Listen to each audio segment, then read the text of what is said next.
Diego Arzamendia. Sí, buen día. Un saludo a usted y a la audiencia. ¿Qué tal, doctor? ¿Cómo estás?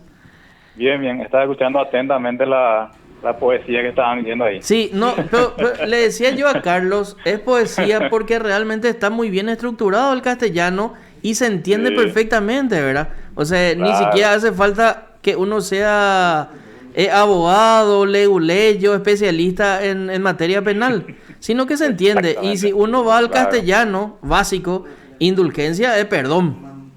Totalmente. ¿Cómo están? Bien. Bien, doctor. Me Vos no alegro. firmaste, ¿verdad? Este no es con Natalia, vos no presentaste, no estuviste en No, esa no, no. causa. Mm. No estuve en esa cosa. Bueno, perfecto. En el tema, queríamos consultarte en el tema de Sandra Magleo, la acción, ustedes recurrieron a la corte, ¿verdad? ¿Qué es lo que presentaron, doctor? ¿Dónde le recurrieron? ¿Qué es lo que presentaron ustedes en este caso de contra Javier Zacarías Irún y su esposa Sandra Magleo? Bueno, lo que presentamos es un recurso que se llama recurso extraordinario de casación. Son dos recursos que presentamos respecto a dos resoluciones que justamente la jueza de garantías en la causa 13, te digo exactamente la causa 13 porque son tres causas, causa 13/2019, había resuelto una serie de cuestiones. Por un lado, tenemos el primer recurso de casación. Cuando vos hablas, eh, perdón, doctor, perdón, sí, para especificar nomás a la gente que nos está escuchando y nos está viendo, ok. cuando vos hablas de lo resuelto por la jueza, nos estamos refiriendo a la jueza Cintia Garcete de Ciudad del Este, ¿verdad? Sí, porque eso es lo que desencadena después en el recurso de apelación que nosotros presentamos Sí, para y ponerle sobre el nombres cual, nomás. Mm. sí, sí.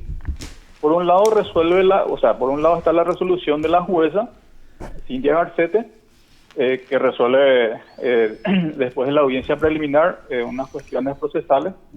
Después viene la resolución del Tribunal de Alzada y sobre esa resolución es la que nosotros planteamos el recurso de casación, pero que tiene que ver cuestiones básicas de una y otra resolución, ¿verdad? Ujú.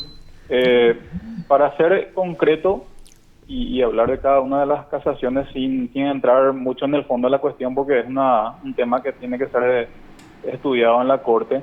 En la primera resolución, la jueza Cintia Garcete, en el marco de la audiencia preliminar, había resuelto la admisión de la excepción de falta de acción, que en este caso interpuso la defensa técnica de la señora Sandra Magleo y también Alberto Rodríguez y otros procesados en la presente causa.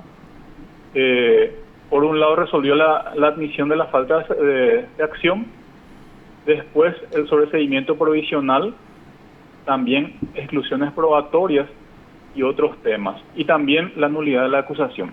Con respecto a la nulidad de la acusación, la magistrada había había expuesto en su resolución que supuestamente no estaban descritos correctamente los hechos que se le atribuía al señor Ernesto Javier Zacarías. Mm.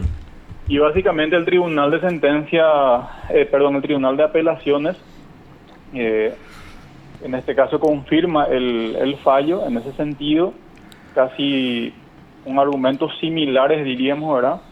Y sin embargo eso es lo que nosotros estamos recurriendo, ¿verdad? Estamos poniendo nuestro parecer, nuestro criterio. A nuestro entender, la acusación estaba bien descrita, los hechos atribuidos al señor Ernesto Javier Zacarías Irún estaban correctamente descritos, de forma detallada, en el cual se puede advertir la relación fáctica en cuanto al tiempo, en cuanto al modo en que se produjo la conducta, en cuanto a los elementos de convicción que lo involucran, y también toda la circunstancia que hace a su participación como instigador en este hecho. Ujú. Por otro lado, se había resuelto también en dicha resolución, y el cual también confirma el Tribunal de Apelaciones. Con voto de El mayoría tribunal, y una sí, disidencia, así ¿verdad? mismo, así Mm. mismo. El Tribunal de Apelaciones, básicamente, esto es con relación a la admisión de falta de acción y que deriva en el sobreseimiento definitivo de Alberto Rodríguez Florent. El Tribunal de Apelaciones básicamente dice de que esta porción de hechos ocurrió entre el 2014 y 2015, ya fueron juzgados por el Tribunal de Cuentas. Esto es lo que famoso salió justamente. Eso es con respecto a Rodríguez y se mezcló todo. Eso es lo que le favorecía a Rodríguez. Así mismo. Entonces, lo que dice el tribunal es que el Tribunal de Cuentas en su momento ya juzgó la administración de la municipalidad en ese periodo. Sí. Absurdo, porque estamos hablando de dos cuestiones totalmente distintas. Así mismo. Hijos totalmente distintos. Y bueno, eso es también lo que forma parte de nuestra casación, ¿verdad? Y después, con respecto a para nosotros la parte más grave también es las exclusiones probatorias, que en el cual hizo lugar a ciertas pruebas que para nosotros eran fundamentales para la elevación de la causa a juicio oral y público. Y después viene el sobreseimiento provisional. En este punto también para nosotros resulta grave, porque la jueza en su momento hizo lugar a un decretó el sobreseimiento provisional de los acusados sin que el Ministerio Público haya requerido dicha figura procesal. Incluso ni la defensa requirió. O sea, tanto la defensa como el Ministerio Público había recurrido a ese punto porque no fue una propuesta de las partes, por decirlo así, en el marco de la audiencia preliminar. En este punto, la jueza decretó el sobreseimiento provisional. En este caso estableció ciertos elementos de convicción que a su criterio debían ser, en este caso, investigados por el Ministerio Público, sin que el Ministerio Público haya requerido dicha figura y haya obviamente analizado la pertinencia o no de esos elementos de convicción. Eso es por un lado con respecto a la primera casación. Y con respecto a la segunda casación, tiene que ver con la excepción de falta de acción también, que hizo lugar y fue confirmada por el Tribunal de Apelaciones. En este caso, lo que básicamente dice el Tribunal de Apelaciones es que en un periodo de tiempo ya fue imputado, o sea, la primera imputación del Ministerio Público se basa sobre un periodo de tiempo respecto a unas órdenes de pago. Después sobrevino una nueva imputación y dice el tribunal que los hechos expuestos en la segunda imputación son los mismos que fueron atribuidos en la primera imputación y que por el principio de non bis in idem no pueden ser juzgados los mismos hechos. Sin embargo, nosotros tenemos bien claro de que en realidad no son los mismos hechos, sino que se refieren a otras órdenes de pago. Cada orden de pago, por ejemplo, está respaldado por distintos documentos que obedecen a distintas circunstancias fácticas. Entonces, por más de que sea el mismo periodo de tiempo, estamos hablando de órdenes de pago y circunstancias distintas que hacen a distintas formas de comportamiento también de los investigados en la presente causa. Por lo tanto, nosotros estamos convencidos y sostenemos firmemente de que no se tratan nada que ver de los mismos hechos, sino que estamos hablando de hechos distintos que hacen a momentos distintos y que guardan relación con la participación, en este caso, de las personas investigadas. Eso es con respecto a la falta de acción. Yo digo así en forma resumida porque son cuestiones muy puntuales que estamos exponiendo, pero que básicamente es el fundamento de nuestro requerimiento ante la Corte. Ahora, doctor, es muy importante, o sea, a ver un poco, voy a ir tratando de entender. Cuando esta última del tribunal hace lugar a la excepción de falta de acción y dice que se le imputa por los mismos hechos dos veces, esto, si el Ministerio Público hubiera hecho entonces una ampliación de la imputación que no existe, yo creo que por eso se optó por presentar una nueva imputación, entonces no íbamos a estar ante lo que o sea, es una cuestión lógica nomás. O sea, si se ampliaba la imputación, el tribunal no iba a decir una doble imputación, por decirte, por los mismos hechos. Sin embargo, ahora alega eso, pero es muy sencillo, ni es una cuestión de lógica nomás. Si vos vas detectando que 1.200 era el perjuicio y después encontrar más factura que se le pagaba más a este canal, a otro canal, y aumenta a 3.700 millones cuando hay una doble imputación. Vos estás aumentando tu daño patrimonial. Aparte, como bien dijiste como ejemplo, si vos estás pagando un lado y después estás pagando en otro lado, estamos hablando de dos circunstancias distintas. Sí. Por más que la conducta sea similar, no es la misma. Sí. O sea, similar forma de comportamiento, pero circunstancias totalmente distintas. Distintos montos, distintos documentos, distintas personas a quienes fueron beneficiadas también. O sea que estamos hablando de circunstancias totalmente distintas. Es absurdo sostener a mi criterio, que se corresponde a las mismas circunstancias fácticas. Y eso es lo que considera principalmente el tribunal en mayoría, porque recordemos que Miriam Mesa de López y Marcos, tu amiga, ¿cómo se llama? Juliana Jiménez, que fue fiscal, que conoce muy bien, muchísimos años fue fiscal, fue la que... Yo pensé que te referías a Cintia Garcés, que es mi amiga también. Tu amiga también, pero eso no opta a... Su compañera parece que fue. Pero eso no opta a que se le pueda... O sea, Juliana, claro, ¿y quién es el claro. que votó en disidencia? ¿Orrego? ¿Cómo se llama el camarista? No, bueno, ese es perfecto. Perfecto. Perfecto, si no me viene Perfecto. el Sí, apellido, sí. bueno, él fue el que dijo, no, el señor, o sea, todos los acusados tienen que afrontar juicio oral porque hay elementos para llevarles a ellos a un juicio oral. Y en conclusión, ¿qué es lo que ellos tienen? ¿Un sobreseimiento provisional o un sobreseimiento definitivo? Son varias cuestiones, como expliqué en la primera, con respecto al señor Ernesto Javier Zacarías, sobreseimiento definitivo. Eso es porque supuestamente su conducta no estaba bien descrita. Eso es, la nulidad de acusación. La nulidad no de estaba acusación, descrita los hechos. Supuestamente, ¿verdad? Acá anoté todo yo. Sí. Después, con respecto al... Rodríguez, que es la falta de acción, es sobreseimiento definitivo también. También sobreseimiento definitivo. La única ocultada encuentro de Sandra Magleo con sobreseimiento provisional, Vico. Sí, ¿O cómo es? así mismo. Y le excluyó a otro. Acá tenemos que explicarle a la gente que nos está escuchando y que nos está viendo que el señor Javier Zacarías Irún fue acusado como instigador.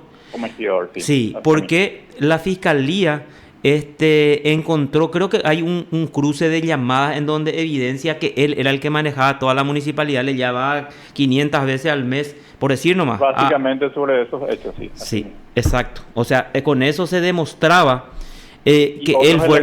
Y otros elementos. Yo me acuerdo nomás uno cuando leí todos esos trabajos que en su momento presentó la ex fiscal Josefina Aguemo. Entonces, es muy importante estas explicaciones que nos estás brindando, doctor, porque es importante aclarar, pues, o sea, no da gusto cuando la gente te da una bofetada o te quiere hacer pasar de tonto. Ese tribunal de cuentas pues, es absurdo. Y el not bis in idem, ¿dónde utilizaron? ¿A favor de quién?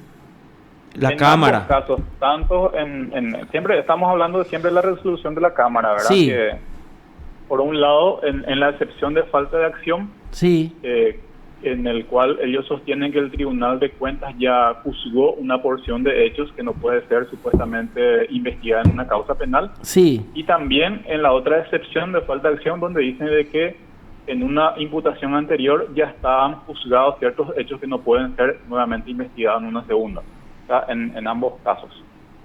¿Y ellos que le dieron el sobreseimiento definitivo, Vico, a Sandra, o no? La Cámara.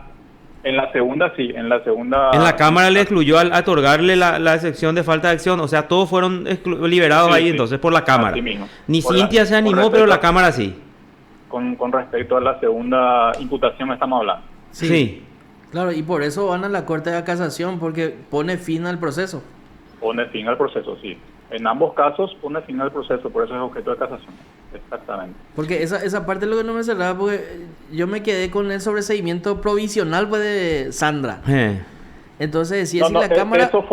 Eso forma parte de una serie de resoluciones de la primera casación, porque no es solamente eso. Sí. Es la excepción, la admisión de la excepción de falta de acción, por el cual se decreta el sobreseimiento definitivo, después las exclusiones probatorias, también la nulidad de la acusación, como ya he explicado, también estoy viendo acá, y por último decretó el sobreseimiento provisional, pero en ese caso recurrimos por los argumentos expuestos, en este caso por la Cámara, ¿verdad? Porque en realidad es una cuestión muy grave en el sentido de que son requerimientos que no fueron, en este caso... Exacto, solicitados por ninguna de las partes. Sí, por ninguna de las partes. Y estaríamos regresando a un procedimiento inquisitivo, en ese caso, si es que empezamos a operar de esa manera en el ámbito procesal, ¿verdad? Sencillo, lógico. Recontra ultra petita y nada.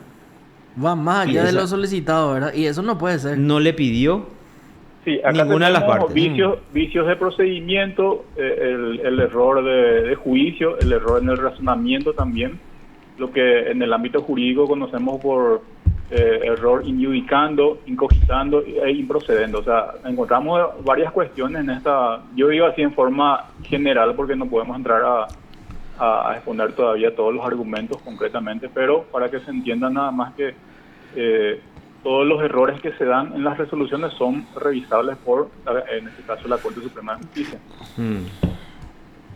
Sí, excelente, sí. Doctor. Bueno, y ahora vamos a pasar, queremos consultar el otro caso importante también que tenemos. Vamos a aprovechar porque vos hablas muy poco, hablas muy bien, pero hablas poco, tenés un perfil bajo. Tiene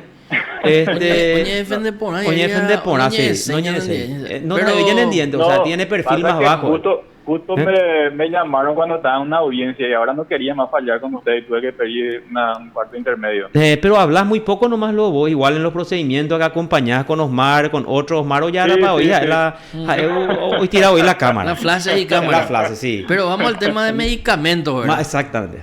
Ese robo de medicamentos del IPS. A ver, pues Midazolam, ¿verdad? Sí. Midazolam. Atracurio y Midazolam. Atracurio tiene Pechi, ¿verdad? ¿O ustedes también tienen? No, nosotros también. ¿También? Sí. ¿Y podés explicarnos cómo está la causa? Porque ahí lo que preocupa un poquito es doña Iputaiti Mavea, ya se le había identificado a 3 o 4 por ahí. ¿Cómo está el proceso? ¿Qué es lo que nos puede contar?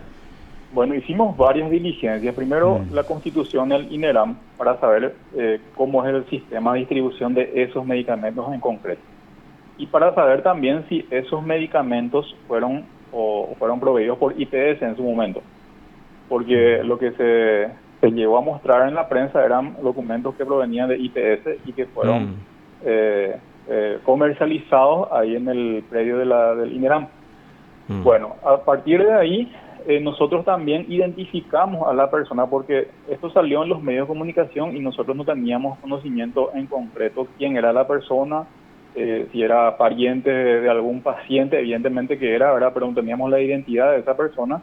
Entonces, identificamos a las personas que presuntamente habían comprado y posteriormente lo citamos para una declaración. En el marco de la declaración nos explicaron básicamente de que ellos, por la premura del tiempo, por la urgencia, fueron adquiriendo esos medicamentos y que en un principio no se habían percatado de que eran de uso exclusivo del IPS, ¿verdad? O del Ministerio de Salud. Y que, bueno, después y también nos explicaron de que como son varios los parientes que se encuentran en dicho lugar, habían conformado incluso grupos de WhatsApp, habían intercambiado informaciones y que todo se relacionaba a la venta de medicamentos para una pronta adquisición más que nada, ¿verdad? Incluso había personas de que les sobraban sus medicamentos, le vendían o le regalaban a ellas. O sea, de distintas maneras, tanto de forma particular o también comprando de las farmacias, ellos fueron adquiriendo los medicamentos. Si bien es cierto, ellos después exhibieron esos medicamentos y que tenían la descripción de uso exclusivo del IPS, ellos no tenían la certeza de quién podría haber venido por la manera en que ellos y por la urgencia que ellos en este caso tenían en el momento de la adquisición. Entonces, por eso es que se volvió un poco más complicada la investigación, pero seguimos una línea en ese sentido. A partir de ahí realizamos varios allanamientos de algunas de las farmacias, según la información que nos fueron proveyendo, las fuentes de informaciones, lógicamente. Y bueno, en una primera farmacia que a mí me tocó intervenir, no encontré datos, o sea, no encontré los medicamentos que estábamos buscando, pero sí incautamos teléfonos celulares que eran utilizados para el servicio de delivery, así como también computadoras y otros documentos que estamos analizando en este momento. También mis colegas participaron en diversos allanamientos y incautaron algunos elementos que también están siendo analizados, ¿verdad? También en estos días hicimos otro allanamiento con respecto a una persona del cual se sospechaba que era un distribuidor de estos medicamentos. En dicho lugar no pudimos hallar los medicamentos, pero también incautamos algunos dispositivos que están siendo analizados por los investigadores en este caso. Y también tenemos previsto, pedimos informes, estamos abordando el informe también del Ministerio, el IPS, también el sumario administrativo que se había abierto en dicho lugar. Y estamos hablando de una cuestión un poco compleja, por eso es que se torna un poco aparentemente lenta la investigación, porque básicamente se trata de medicamentos que fueron quitándose de forma periódica, pero de a poco. Y, por ejemplo, un lote de medicamentos no tiene un lote trae más de 2.000 medicamentos prácticamente, ampollas, y que no tiene una numeración específica, por eso es un poco difícil hacerle un seguimiento, pero estamos en esa línea de investigación y somos optimistas y vamos a obtener un resultado seguramente en el transcurso de los días. Pero ¿le tienen ya identificado a algunos sospechosos o no? Porque la doctora Clayde en su momento nos había explicado que estaban identificando ya a algunas personas. Incluso sí. Nos había dicho que hay gente de administrativa y personal de blanco, sin especificar. O sea, porque ella nos hablaba en forma general, no quería tampoco perjudicar la investigación en ese momento. Sí, tenemos una línea investigativa trazada justamente con respecto a personas particulares y también personas que podrían tener participación dentro de estas instituciones, ¿verdad? No quiero ir concretamente a la identidad para, justamente como estás diciendo, para no entorpecer la investigación. Pero estamos en esa... ¿Y cuándo vos crees, doctor, que se va a cerrar el círculo para que la Fiscalía pueda tomar una conclusión o archivar o, no sé, desestimar o imputar, por ejemplo? ¿Cuándo ustedes creen que van a decir, bueno, ahora estamos para imputar o ahora estamos para desestimar esta cuestión? Bueno, nosotros no podemos hablar de un tiempo determinado, pero sí estamos en la obligación de hacer todas las diligencias que se pueda para esclarecer este hecho. Eso puede demandar corto, mediano o largo plazo, pero depende mucho de lo que se vaya recabando en el transcurso de los días. Por eso es que si tomamos la decisión de imputar, va a ser con elementos firmes de convicción y de sospecha que hagan suponer que una persona había participado en el hecho, ¿verdad? Pero siempre va a depender de los elementos que vamos recabando. Eso, como te dije, lleva su tiempo, pero estamos en esa labor, en esa convicción de que vamos a obtener seguramente algo en el transcurso de los días. ¿Y vos crees que ustedes tienen elementos para imputar, por ejemplo, o sea, que hay elementos? Voy a cambiar la pregunta. ¿Hay elementos que hacen presumir que sí, efectivamente, esos medicamentos salieron en forma irregular del IPS o se vendieron en forma irregular esos medicamentos? Si yo te digo que hay elementos, entonces ya te voy a decir que voy a imputar ahora mismo, ¿verdad? No, pero puede ser que vos tengas elementos que te hacen presumir que sí esos medicamentos salieron irregularmente, pero de repente podés no identificar quiénes son los responsables. Entonces, vos pareíta ahí, ¿verdad? Bueno, entonces, ahí lo que quiero saber es si... En el ámbito jurídico hay lo que se llama sospecha. Sí. La sospecha puede surgir a partir de distintas fuentes de información. Sí. En este caso, nosotros tenemos la sospecha porque evidentemente hay una publicación periodística y también tenemos una declaración testimonial que nos hacen suponer de que habría acontecido el hecho punible. A partir de ahí surge la etapa investigativa en el cual el Ministerio Público tiene la obligación de confirmar esa sospecha o descartar esa sospecha. Así mismo. Para confirmar o descartar depende mucho de los elementos de convicción que se vaya recabando. Si nosotros confirmamos, eventualmente presentaríamos una imputación y ahí se abre la etapa preparatoria. Excelente. Doctor, ¿puede aguardarnos un momentito en línea? Sí.